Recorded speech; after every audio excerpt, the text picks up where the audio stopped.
everyone. This is Esther Tracy. I am a food writer and a chocolate sommelier, as well as the founder of 37 Chocolates, which is a chocolate education company. So it's been now over 3 months that I have been going live every Tuesday and Thursday with a chocolate review. It's been a lot of fun, and I wanted to start by saying thank you so much for so many. Thank you so much for joining me as part of this review. And I love that I've been able to build a relationship with so many of you, and you've joined me at some paid events, and you're here. I see already Paul, Emel, I think Claire is, Geraldine, I'm sorry, is also on. I'm sure Claire is going to be there any minute. I've come to expect you every time, and it's really the highlight of my day. So with that, what am I going to review today? So it's funny because I hadn't really planned to like anything. Like on Thursday, I'm like, I had no idea what I was going to review, but this is what happened. It's been 1.5 years that our family has subscribed to a box of produce called Misfits Market. And so what you find inside is vegetables and fruit that either don't really look glamorous, like they might be too like beets that are too small, or potatoes that are kind of misshapen that don't look good at a grocery store, or things that are rescued because, for instance, right now you have a lot of grocery store shelves that are either, some of them could be like emptier in some areas. Long story short, they rescue products, produce, and we sell them as part of a box. So I like that. Personally, I'm part of the privileged people that get to customize their boxes, and then once you customize your box, you get to pick from the market, and then you have all kinds of things. I've had anything from oat milk, oats, cherries, like things that are a little more pricey. And I was really looking forward to my box last week because I had bought the first ears of corn. They were going to be the last cherries. I am a huge cherry lover. I was looking forward to those cherries.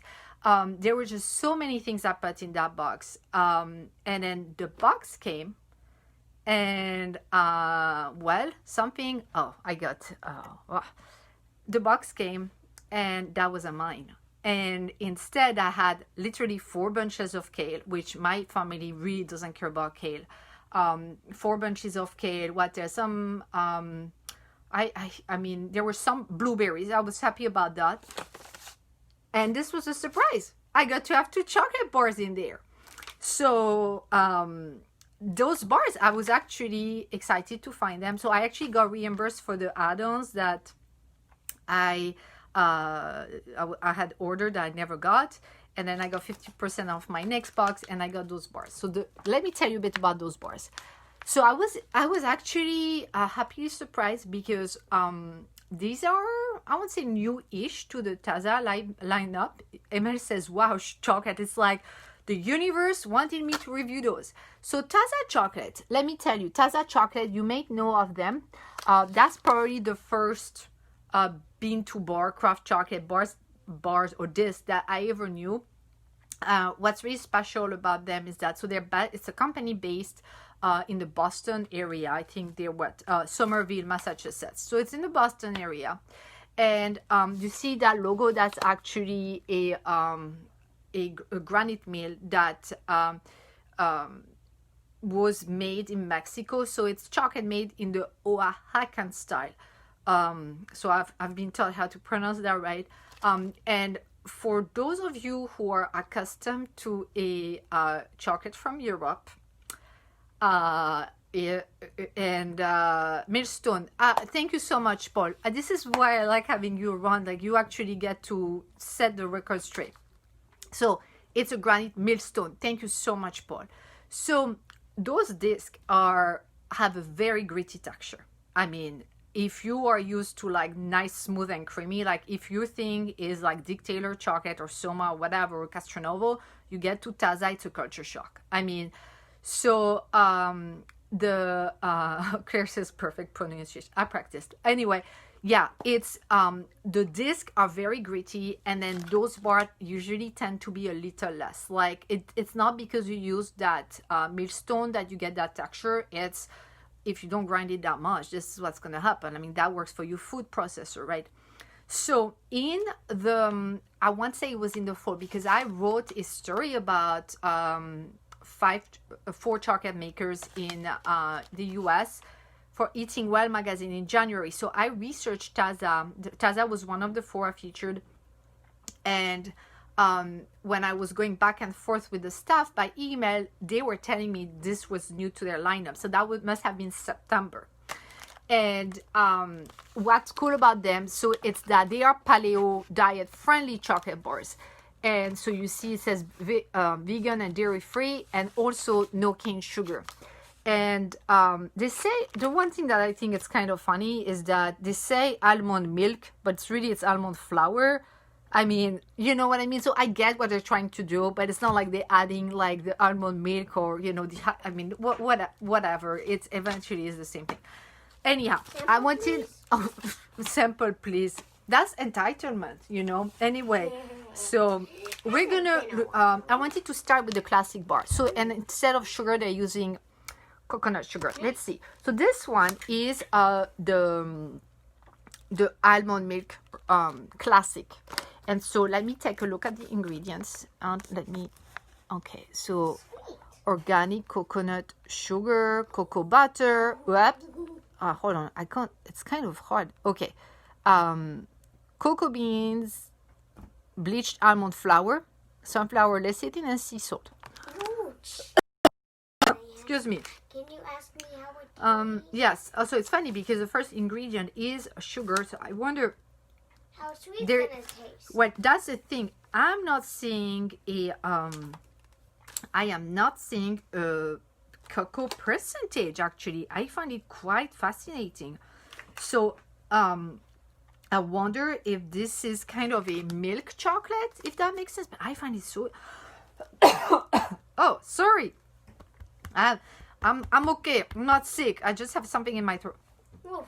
So anyway, and I wear a mask. But yeah, it's quite unusual to not see a percentage. So you do have to read the ingredients. So my guess is going to be on the sweet side. But who's to say? We're gonna open this. So yeah, all right. And so here, one thing that is worth noting. So they are talking about you know, they have direct trade. They were, as far as I know, in the chocolate world, they were the first to have a transparency report. And so you could go to tazachocolate.com and download the report to see like what relationship they have with their farmers and how much they pay them and everything. So no. So, all right.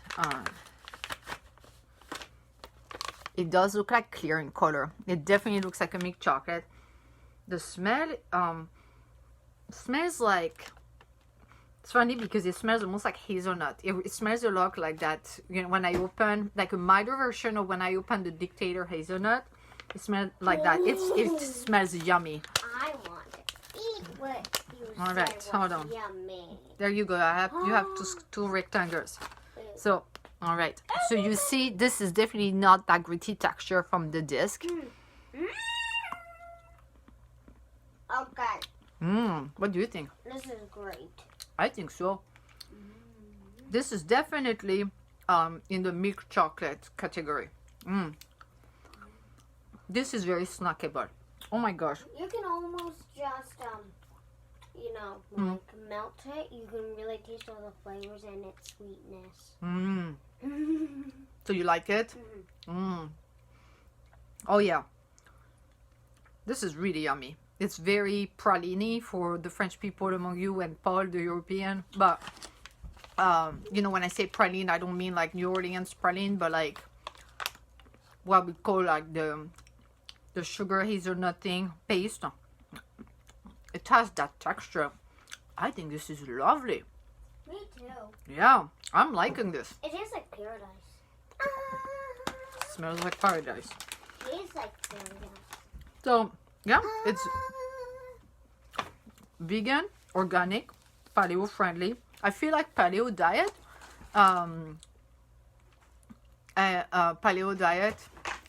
is not that popular anymore. I don't know. Paul is saying he just got a text back from Taza and it's coconut sugar and 40% cacao. What? Thank you so much. I mean, I think it's really yummy. So the next one, and you know this one, Paul, Maya as well, since he seems like Paul is my assistant. I am.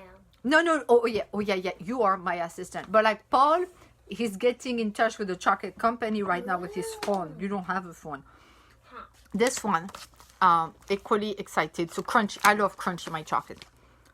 All right. Organic coconut sugar, cocoa butter, cocoa beans, blanched almond flour, organic cashews, sunflower lecithin, and sea salt. I love cashews. I love crunch. So crunchy cashew sounds good to me. I think it's chopped into teeny tiny bits because I can feel it's a little bit salty. I can feel some of the salt. Really? I don't even think there's salt in here, sweetie. Oh, see, there is. Yeah. Well, And obviously. little bumps. Oh my gosh, she's good. I mean, she's, you know, I may as well get her ready for the next chapter. Yeah, I couldn't taste much salt, to be honest. I was really focused on the pralininess. Let's try this one. If you melt it, you can. Oh my gosh. Because Because I'm going fast. That's the thing. When I get chocolate like when this, you I don't feel melt like it- tasting. when I you just want to melt- eat it. the salt, I think the salt is inside because when you melt it, the chocolate melts too. So since the salt might be inside, your tongue can feel all the little bumps. That's a humbling moment for Mama. Remember what I'm eating. I think you should do one more. Oh, you're still working on the third. This is nice. Well, she's already, obviously, I have a thing or two to learn from her. Well, Did my- once you just started melting your chocolate, you can't taste it yet because the salt might be inside. Okay.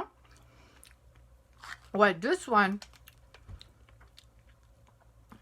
you can, so, I mean, the cashew, to be honest, is not as crunchy as I expected, but I find that cashews are a little softer as far as nuts go. Almonds are definitely crunchier. Darn, I can't stop eating it. You know, you should really try this. I like how Later. the praline taste is really blending with the cashew. It's only because I find the cashew is really nicely infused throughout. I think, frankly, those are really lovely bars. I mean, they are very snackable. This is a good thing to keep in your purse. And frankly, I'm a fan of the packaging because it's like a plasticky. If you get this, try to taste the salt. When I you melt did it. taste the salt. I should have listened to you the first time. Yeah, I mean, I like that. Cool, huh? For people who, for one reason or another, do not like dark or like are doing vegan or are lactose intolerant, this really feels like a milk chocolate, like the traditional milk chocolate, Tell more me about cocoa. it. So I could really see like my friend Joy, who is vegan, and you know, like that's a good choice for her. She's vegan, and I mean, she doesn't obviously do milk chocolate, but this is a sweeter chocolate that she can have. Or like people who same thing, are vegan, or like, well, but I don't like dark chocolate. I think this I think is the nuts go the whole way through. 47%. Oh, okay. Well, that's great. So, okay.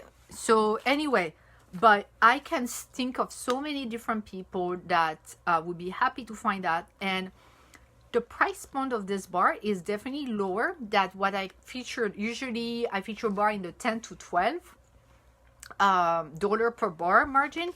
I think this is like closer to 5. So it depends where you buy it. I think you can get it at a grocery store. You can definitely get it online if you go to Taza Chocolate. Well, you really get that after crunch. Right, yes, right. But what I think is happening with this is that I feel they are really filling a space on the chocolate market that is still quite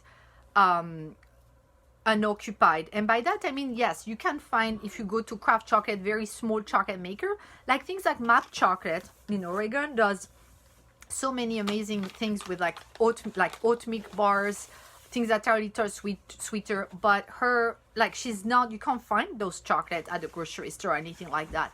But if you know, like, if you don't feel like buying things online, or like, you know, I think there needs to be chocolate that you can, that is really good, that is made like with a clean conscience, that is more affordable and it's delicious at the same time. And I think that this is fitting the bill nicely.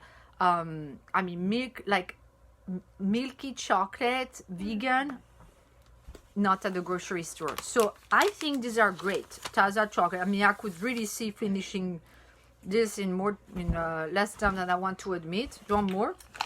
Oh yes, I want the salt. The salty one. That's so cute. Hold on. Yeah, I love the smell. I mean, I think this is great. So I don't know if you have any question.